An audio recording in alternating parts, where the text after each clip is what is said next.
guys, it is Jay from The Crazy Life of Jay back again. Wanted to do a detailed video on the new inserts I designed for my Filofax. I've gotten a couple questions on them, and I've been trying to do kind of blog posts as the inserts progress, but I know that there were a few more details and a few more questions that were asked, so I figured I would throw it all in a video. And then, of course, as always, if you have any other further questions, need details, anything like that, comments below, or go to the blog and leave a comment there. I'm pretty diligent about checking that as well. So I just did a little bit ago that setup video of kind of doing the overarching setup. I'm actually going to pull this out now because it's going to drive me crazy. But so right now all I want to really focus on is my transition from my Organized Mum inserts, which I still love and think are a fantastic product, to my own design. And I want to kind of start back with the Organized Mum inserts. You know, I've been using these since last October, and I do love them. I think they're fantastic. I think that they could be effective, just not really for what I need right now. And this kind of shows where I started at the beginning of the new year with these inserts, keeping track of our schedules. I was highlighting things that were important in orange. I was crossing off my tasks in yellow highlighter. And then I got really nervous about how archival that highlighter would be. And without spending much money on an archival highlighter, I'm like, you know, I really don't want to deal with, I keep my pages for years, and I don't want to deal with anything vanishing. So, you know, did this for a long time. It worked through a large portion of the year. And then I got to February and decided, you know what, I'm going to use, you know, things like boxes and just lines and circles. And that worked for about a week, and I got so overwhelmed because, I mean, I don't know if this makes you all feel overwhelmed, but for me, it was just really overwhelming. It was messy. You know, tasks were just being crossed off, and anything that was forwarded, I just circled and drew an arrow over, but it was really messy. It was really a struggle, and it was especially a struggle even for our schedules. Having this little tiny box was nearly impossible, and my brain works very linearly, so being able to see the breakdown of the whole day is really beneficial for me, and I just wasn't able to do that here. You know, if my first appointment initially on a day was at, you know, 5 o'clock at night, I'd put that at the top, and then all of a sudden if something came in at 8 in the morning, well then I'd have to put that underneath, and then my appointments are backwards, and it just messed with my brain. I just really couldn't handle it. So I realized that something needed to change. And because I spent the money on the inserts, and because I really do like the setup and kind of the categories this allows me to have, I didn't want to get rid of them yet. So it took me a while to catch on. I'm slow sometimes, thick skull. But what I did was I'm like, you know what, I'm going to bust out my color coding again. I know I said in a video before, so you can't yell at me. I know I said in a video before that the reason I like these inserts was because I could use all black and didn't need to color code. Well, I was wrong. Excuse me. So I went back to color coding. You know, I went back to color coding, and not only did I go back to color coding, but instead of having our schedules separate, I put our schedules together and color coded straight across. That way I wasn't trying to cram things in tiny little boxes. I was able to write across the whole thing, which again was very helpful. It was a step up, but it still provided that issue of not having a linear layout, which was really frustrating for me, and not being able to really plan my day according to when it happened. Anytime Brian and I had, you know, both had something starting at 8 in the morning, one of us was below the other, it just still confused me. It still didn't allow me to plan. I wasn't being as effective as I knew I could be. So that's when, again, it takes me a long time to figure things out. I'm stubborn. And then I finally figured out this is not going to work for me anymore, at least for where our life is right now. There's nothing to say that by the end of this year I might not go back to this, because if I've learned anything, it's be flexible, allow your system to change. Do I change my system just for fun? No. But if it's clearly not working, I've learned to accept that that change needs to happen. And I realize that at this point in my life right now, this is not working. So that's where I designed kind of version 1 of my own inserts. Okay, let's try this again. My goodness, it has just been one of those days. Regardless, here's kind of version 1 of the inserts. I knew a few things that I wanted when I started this, and one of the first was I needed to see my day drawn out. Putting things in boxes doesn't work for me. I really need to see. I went back and I looked at all my old inserts that had worked for me. And the one thing that always stayed true is whether I was using the Filofax day per page, the Franklin Covey day per page, or the day on 2 pages, it always had that column for my appointments that was timed. So what I started with was a very simple layout with the things I knew I needed. I knew I needed that linear look. I knew I liked the week to view. I wanted a place to put tasks that needed to get done at some point during the week but didn't necessarily have a specific day they had to be done on. And I still always track my meals, so I knew that those were the keys of what I wanted on here. When I started the design, I didn't put any times down the side. I thought, okay, you know, fantastic, I'll just write them in, but still have that freedom of the linear space. Well, you can tell I got to Wednesday and it was driving me nuts, so I couldn't keep going.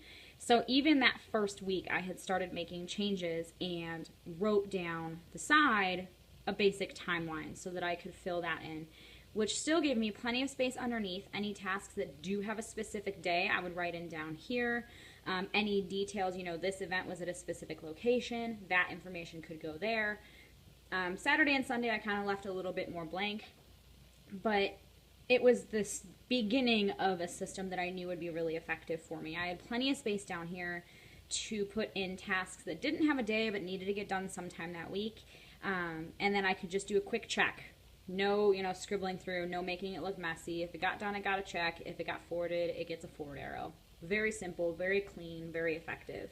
And then my meals down the side, really basic. I only track dinners, so it keeps it really simple. But like I said, I made a change within 1 week, and I knew there was more that I wanted to do. So since I've started these inserts, I've actually always kept a Post-it on my page marker where I jot down any quick changes. Because, and it's kind of a mess now, but even just from the first week to the next week, I had made some of the changes that I knew would make the system more effective. The first was I put those times down the side. I did from 7 a.m. to 8 p.m., so nothing drastic.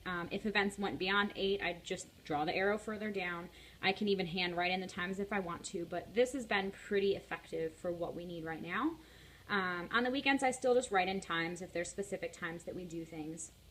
Even with those times written in, it's still plenty of space down here. I found I don't need much space for any, you know, tasks or anything that I note during the day. It's still been plenty of space. And on days where, you know, I might have more down here, I can kind of eat into any space that's not being used on the page for things like weather tracking or anything like that. One of the other changes to the second design was I added lines to the sometime this week. It was a little, for me, this still was kind of messy. My handwriting's not always exactly straight, so it would be a little bit of a challenge to try and keep it straight. So adding those lines was really helpful. Now this is not the best print because the printer I used wasn't very high quality, but it worked. The other thing that I noticed though that I was missing is even writing the dates in up here. It was really tough for me to, you know, kind of gauge where in the month we were with just the dates written at the top. I didn't have the month written anywhere, and I didn't necessarily want to because I do want these to be inserts that are very flexible. You can print them out and really customize and modify them. But I did notice that it was a little bit of a challenge for me to be like, okay, we're in April, you know, I have to think 4/22. I know. Yeah, I had to think. How sad is that that's a complaint? But I wanted to make it a little bit more user-friendly, both for myself and for anyone else who might use these someday and find them to be beneficial. So what I did is down the side, I just added literally a 1 through 31 in a, you know, lighter gray font down the side.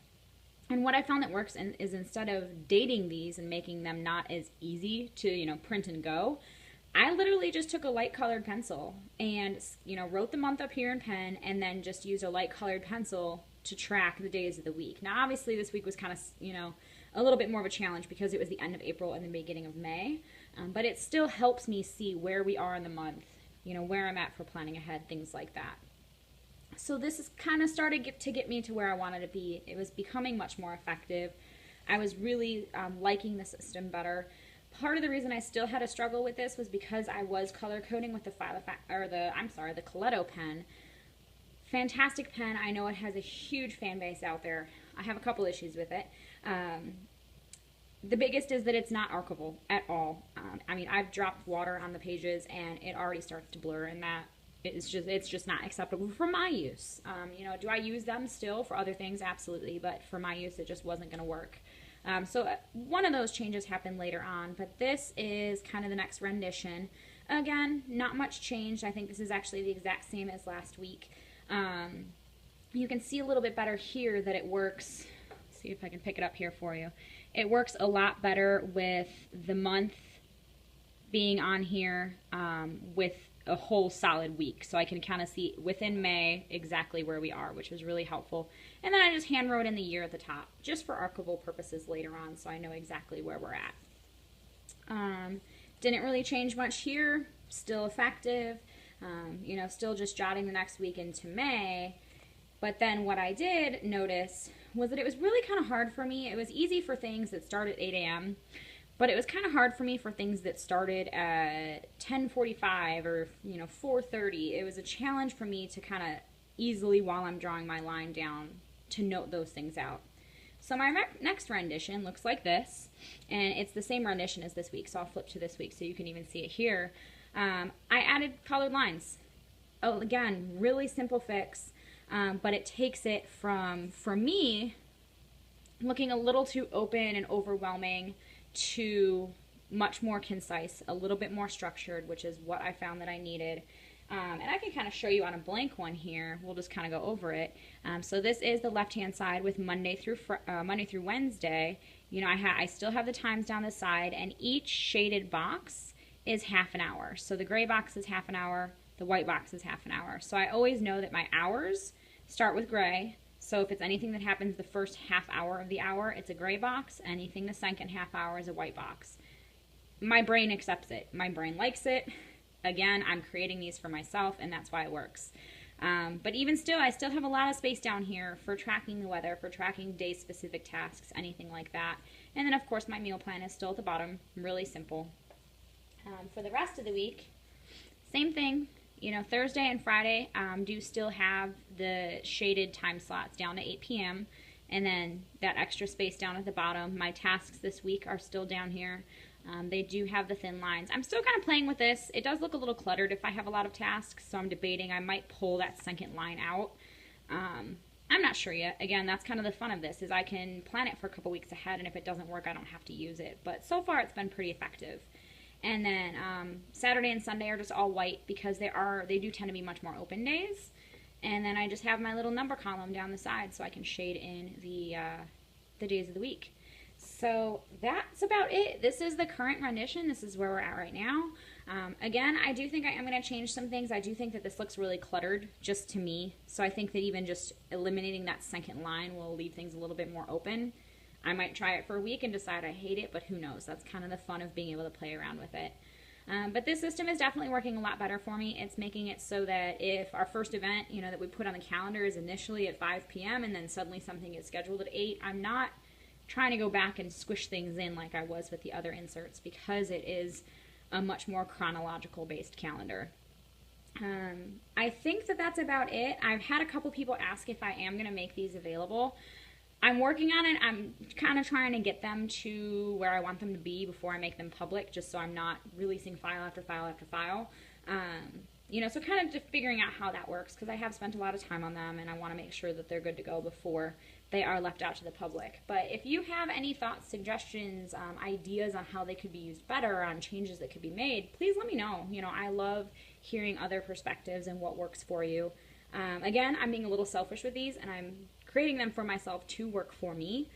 But I still love the input of others, and there's, you know, nothing that says you don't have a fantastic idea that might be perfect to make them even better. So please give me those ideas, give me those thoughts. Any questions, of course, leave in the comments below or on the blog, and I look forward to talking to you all soon. Talk to you later. Bye.